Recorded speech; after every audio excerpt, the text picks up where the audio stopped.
Hello and welcome to Granada Reports. We are live with the news in the northwest. Hello there, here's what's on the programme this evening. Back in their heartlands as the government, for the first time in 16 years, with the Chancellor's keynote conference speeches disrupted. Spared jail, a mum who brought her toddler in a pram to a hotel housing asylum seekers where a riot was taking place. Johnny Vegas tells us how creating art helps him live with his ADHD.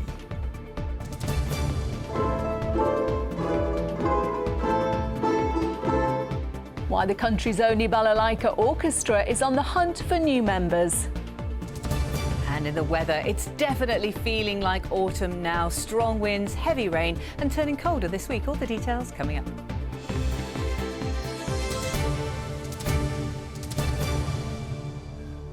Well, first tonight, they are back in Liverpool and in government, but Labour are facing some strong criticism at the start of their party conference. As the Chancellor insisted there would be no return to austerity, she was met by a protest by pensioners over plans to axe the winter fuel allowance. And during her first conference speech, Rachel Reeves was then heckled by a protester over arms sales to Israel.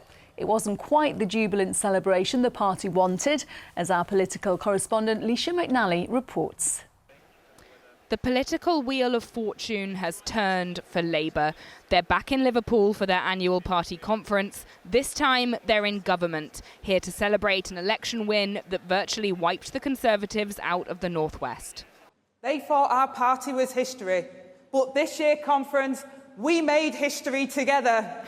But are things already spinning out of control? As clouds gather over the conference hall, the economic forecast is similarly bleak. Rows over freebies given to the Prime Minister and his deputy, the Ashton-under-Lyne MP, have dominated the headlines, and that's not the only noisy issue. Starmer, don't be cruel! Reinstate our winter fuel! On the Liverpool dockside, pensioners protest, furious about cuts to the winter fuel payment. It's certainly been the most controversial move of this new Parliament so far, but it's not just the anger this side of the conference fence which will really worry the government. It's the anger they'll face inside as well, where MPs tell me their inboxes are overflowing with messages from furious voters, and my sense is that many of them are whispering in the Chancellor's ear. And as she made her speech today, others did more than whisper. Protesters a noisy backdrop to the Chancellor's mission to get Labour back on message ahead of a difficult budget. Not everyone in this hall or in the country will agree with every decision that I make. But I will not duck those decisions. Not for political expediency, not for personal advantage. But where does that leave the more rebellious MPs, those who refused to vote with the government to cut the winter fuel payment, among them the member for Blackpool South? Is this a rift between the centre and the left of the party? No, but Keir's always been clear, it's country before party, so it's healthy debate within the Parliamentary Labour Party. Many of my colleagues have voiced their concerns, others haven't. Did you get into trouble? No, the whips and everyone was really sincere with me, they were brilliant, they listened to my concerns and understood. But we are a united party and we will be moving forward as one. This is about we're on the right track. This is the start of a journey of a decade of renewal. The Prime Minister's been clear on that. We're going to fix the NHS, fix our broken economy and build the homes that many of my constituents are crying out for.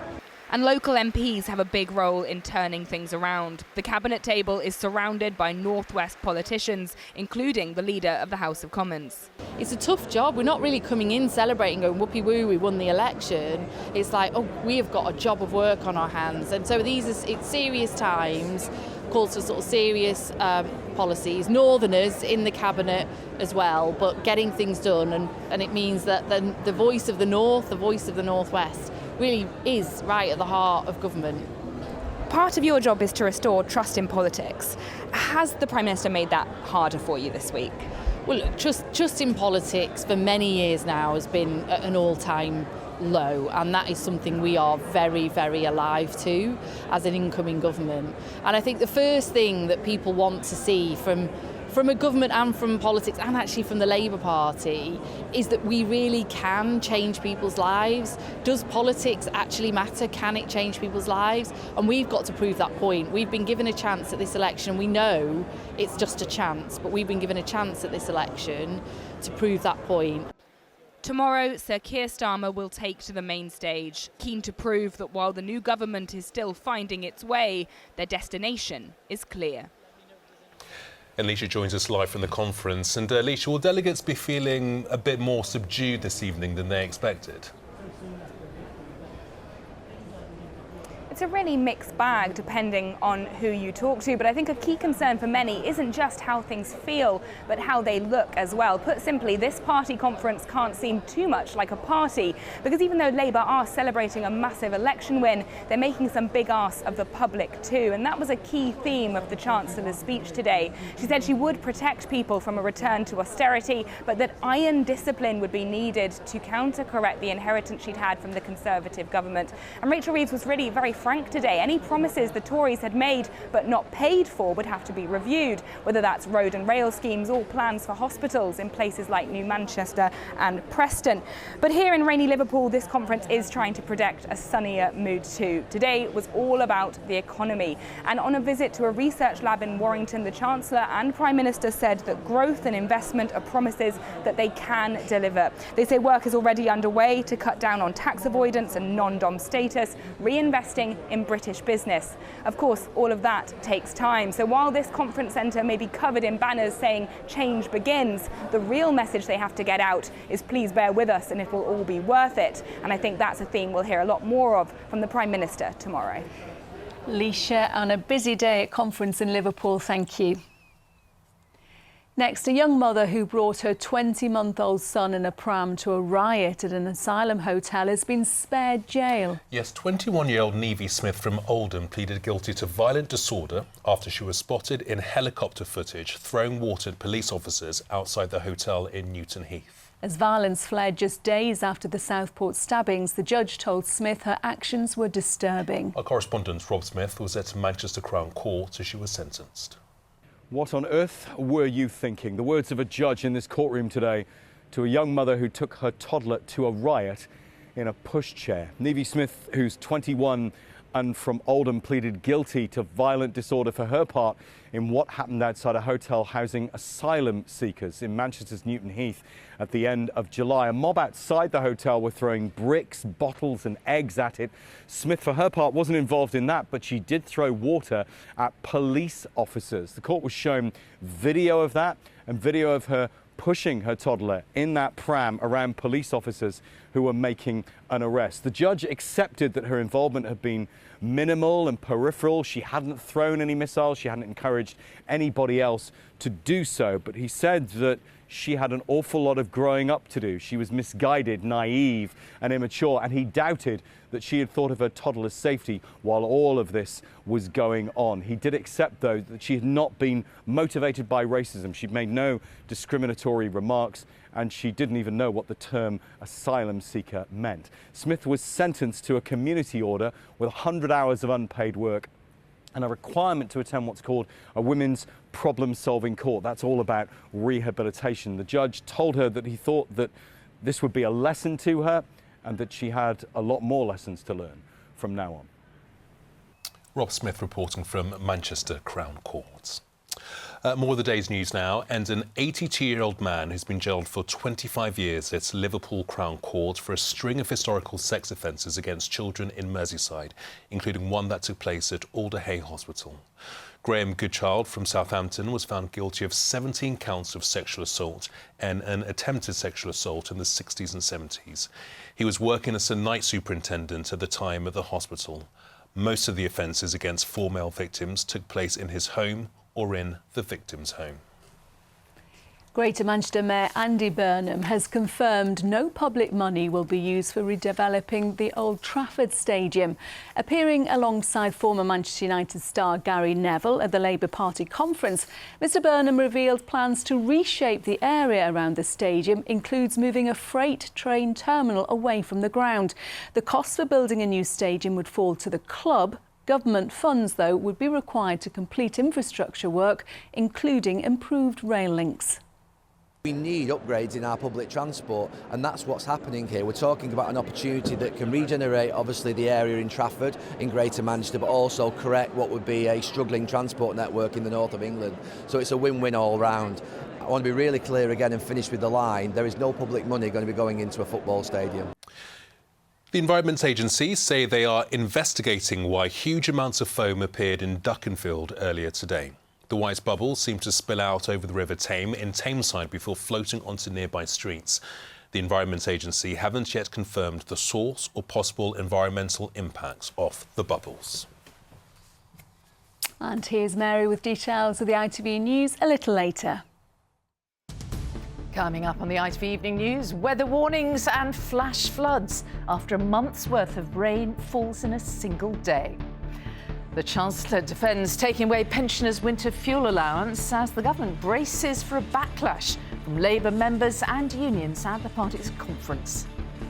Plus, the iconic 90s gadget that's making a comeback. Would you join me for those stories and more at 6:30?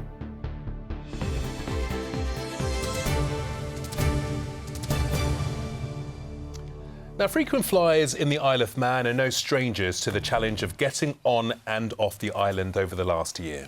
Ronaldsway Airport is forced to close twice a day to facilitate 2 scheduled rest breaks, as there aren't enough staff to cover all opening hours. A European-wide shortage of air traffic controllers means the island has to compete with larger airports such as Gatwick for recruitment, as our Isle of Man reporter Joshua Stokes now explains.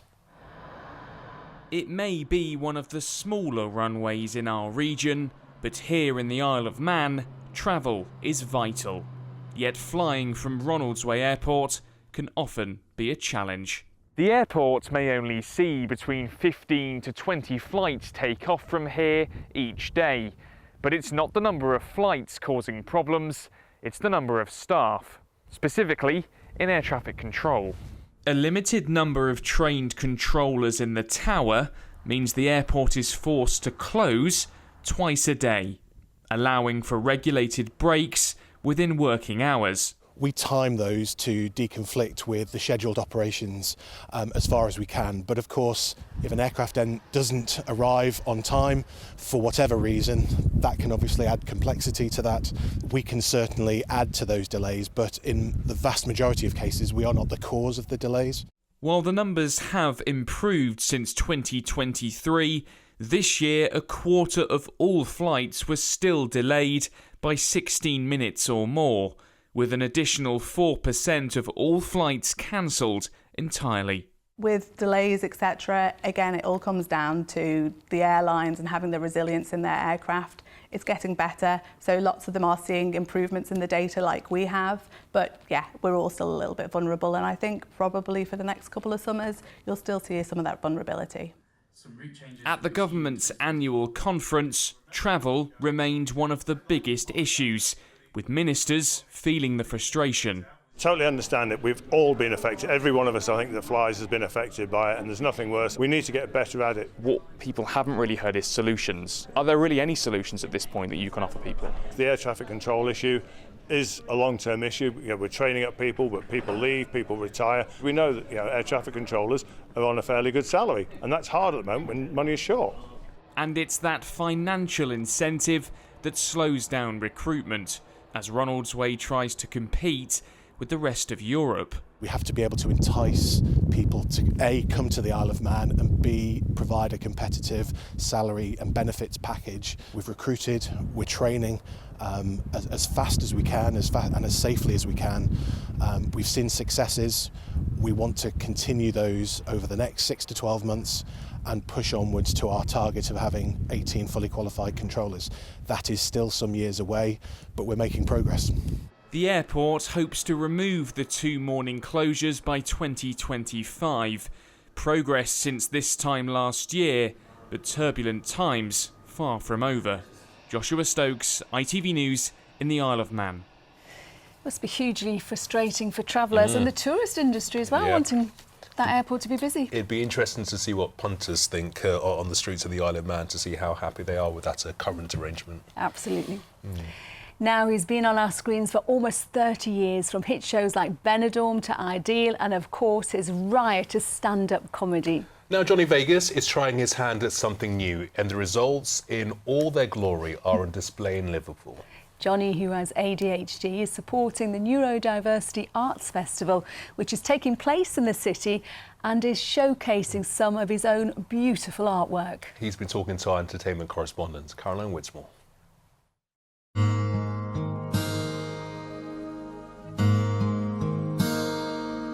Johnny Vegas, here we are in the Walker Art Gallery in Liverpool. Don't, because that but it still gets to me. We're used to seeing you on television, we're used to seeing you making us laugh. But who knew you've got a BA in Arts and Ceramics at Middlesex Uni? I left college and never quite re-engaged with it. I went off and did other things and life got in the way. And then I got to do a day's filming with Emma Rogers, who's this unbelievable sculptor. Suddenly it was this thing of where have you been all my life? And since being diagnosed with ADHD, a lot of things make sense. But in art, it's a benefit because you wake up every day and you go, never short of ideas. And it's great that it's part of the Neurodiversity Festival here in Liverpool as well, isn't it? Yeah, it is. We know that 20% of people are neurodivergent, and that includes things like autism, ADHD, dyslexia, dyspraxia, dyscalculia and dysgraphia. The Arts Festival celebrates neurodivergent talent. It says, look at all these artists, musicians, theatre makers, and look at what they can do. It's also a way for us to get audiences in, to educate them. This is a start of a really exciting conversation, and we've got 9 days to celebrate this, and it's happening all across the city, and there's something there for everybody. Just keep saying how vital it is within education. Stop squeezing it out because the more people, the more aware we're becoming of neurodiversity. We can't all be scientists, we can't all be mathematicians. These bricks are from Crosby Beach, the Blitz of Liverpool, World War II. When they tidied up the city, all the bricks were put in the sea. They just dumped them in the sea. Or when people see me walking around like Macapaca with bricks thinking I'm... You're nicking a load of He's having one of his turns. He's like that, you're going, I'm not making a barbecue, I'm not doing anything. You know what I mean? I really am trying to give them a second life and bring them home. You could make a good barbecue out of them, though, couldn't you? Yeah, but don't now everybody be down there. No, you can't. It's basically about returning to work after lockdown, re-engaging socially, learning to fly again, being serious about art. But you know what you're talking about as well, though. I know, but I know my brother Mark is sat at home with his eyes rolling going, Mark, stop rolling your eyes. 4 years at college just to make ashtrays. More I can make sense of my behaviour now, so my disorganisation, packing a bag, things like that give me massive anxiety. Yeah, I struggle with packing a bag. I know. Yeah. I've done diagrams in the past. Have you? Before I packed a bag. Don't share that with too many people. We are filming. It's like, it's just, I know. Yeah. You forget us we're filming. I thought she was just dead keen. It's just like very close. I thought, that's a big phone. Vicky, put your phone down now. We're finished. Thanks, Jenna. Pleasure. I love art. Great stuff. Another feather to the cap. A very talented man. Absolutely, they're really stunning works. Yeah. Go and see it. Impressive stuff. Sport now, and there's a big takeover news at Everton. Hi, David. Yes, here we go again. 2 months after ending their apparent interest in the club, the Friedkin Group have now reached an agreement to buy it. Subject to approval, they'll take over Farhad Moshiri's majority stake in Everton. The group is led by the American billionaire Dan Friedkin, and they already own the Italian side Roma. Now in League Two tonight, it's Fleetwood against Morecambe as the Cod Army hosts the Shrimps. Meanwhile, another Lancashire derby saw a tasty encounter in the Championship between Preston and Blackburn. It finished goalless, but the Football Association say they're looking into reports that Rovers player Owen Beck was bitten by the North End's militant Asmajic. Elsewhere, Burnley left it late to score in the 4th minute of added time to win 2-1 against Portsmouth. In League One, Dion Charles scored a first-half hat-trick as Bolton beat Reading 5-2. Blackpool made it 2 league wins from 2 under Steve Bruce as they beat Charlton 2-0. Wigan drew 0-0 with Lincoln and Stockport lost. So moving on to League Two, where Barrow are top of the table after a 2-0 win against Newport. Crewe won 3-0 at home against Harrogate. Accrington conceded 2 late goals as they drew 2-2 with Port Vale, while Tranmere and Salford both lost. Now Now, there's big news in women's football today, with the top 2 leagues agreeing a new record sponsorship deal with Barclays worth £45 million. Well, the weekend saw the return of the Women's Super League. Manchester United kicked off their season with a 3-0 win at Old Trafford against West Ham. Elsewhere, Vivian Miedema scored for Manchester City against her former club as they drew 2-2 with Arsenal. Liverpool also drew as it finished 1-1 with Leicester at their new home in St Helens. Tough start for Everton, though, who lost 4-0 at Brighton. Now, it was a busy day at St Helens Stadium as after Liverpool women had played, Saints women then booked their place in the Super League Grand Final. They beat Wigan Warriors 18 points to 4 to set up a repeat of last year's final with York Valkyrie. Meanwhile, the best players in the men's game were honoured today with a place in Super League's Dream Team. 10 of the 13 players come from the North West. I'm absolutely made up to be part of such a great team. You know, looking at the players in this squad, you know, it's a great feeling. And even looking at the previous teams, you know, I've got my name in sort of the Dream Team history book now, so it's a great feeling. And yeah, I'm made up. You know, I feel like at Wigan, you know, everyone's done the job all year, and hence why we've had the season we have so far. Obviously, there's a number of other players from our squad here as well, which is, you know, great for them. And there's probably, you know, another couple out of our team that could have got in as well. So. Yeah, just really grateful to be here, to be honest. Well, switching codes in the rugby union, Sale Sharks opened their new Premiership campaign with a home win against Harlequins. George Ford kicked all their points as they won a close game by 12 points to 11. And finally from me, good luck to the Bellevue 8ers. They're in action tonight in the first leg of their Speedway Grand Final this evening. Lovely, thank you, David. And here's a question. Have you heard of the balalaika? No, sorry. I hadn't either, but can you go one better and can you play it? We'll give you a clue. Fans of Dr. Zhivago will know it. It was rather unusual instruments featured in the film and musical score. The oddly shaped guitar may only have 3 strings, but Kalinka, which is the country's only balalaika orchestra, is on the hunt for new members, as Paul Crone discovered.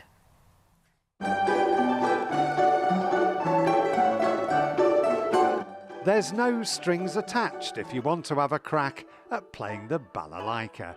Founded in 1984, Kalinka meets once a week in Chorlton's Central Church, and they are in fact the only balalaika orchestra in the country. You'll have to go to Paris to find the nearest alternative. Newcomers are being invited to pluck up the courage and try the traditional Russian stringed instruments. It's a very simple instrument. 2 of the strings are tuned the same. E, E, A. So to start off, it's quite simple. You learn very simple little tunes. But to break through the barrier to get onto more sophisticated stuff is quite difficult. Did we mention with the balalaika, they're singing too? Oh, yes.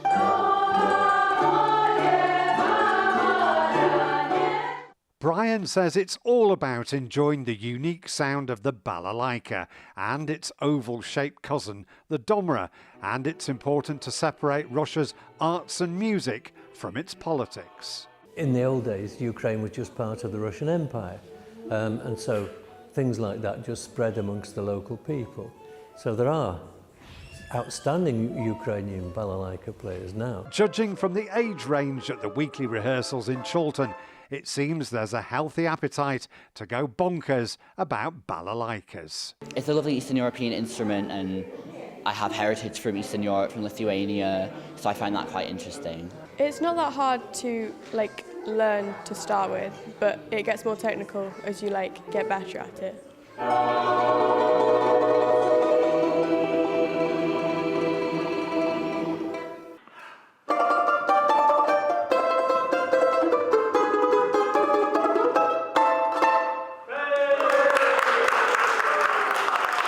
Yep, go big or go home. Paul Crone, ITV News, Chorlton.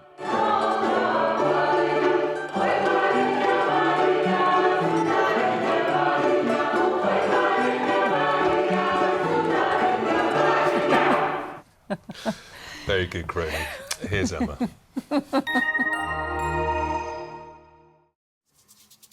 Mom, wet wipes, toilet or bin? Bin. Why? United Utilities sponsors ITV Granada weather.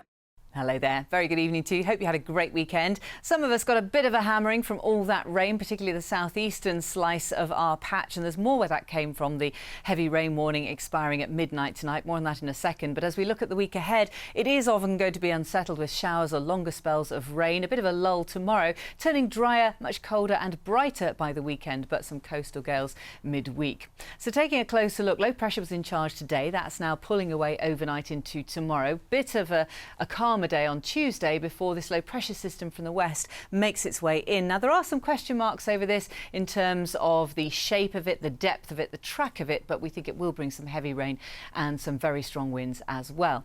Rewinding though to the next few hours until midnight, that warning for heavy rain across the southeast there, across parts of Cheshire, Chester, Merseyside, Greater Manchester, Lancashire, Blackburn, but it does dry up through the early hours as it pulls away southeastwards, leaving us with a legacy of cloud and just an odd spit here and there. Slightly cooler than last night as well. Into Tuesday then, sun's up just past 7 in the morning and sets just past 7 in the evening. And into tomorrow, it's generally a lot brighter than today, quite a lot of brightness around, still some showers pulling through on that northwesterly as you can see, and quite a brisk wind but not too strong, especially compared to what is to come. Again, those temperatures on their way down, that's a trend for this week. And then for Wednesday, it's going to be largely dry for much of the day with just a few showers before this system arrives much later in the afternoon. But when it does, some heavy rain, strong winds. These are the mean wind speeds, but at the coast, as I say, there will be some coastal gales. That's it for now. Bye-bye. Cleaned up well. United Utilities sponsors ITV Granada weather. Thanks, Emma, and we'll all be playing the balalaika now. Yeah, I'll get strumming. Been working on that this Thanks evening. for watching. Good night. Bye-bye.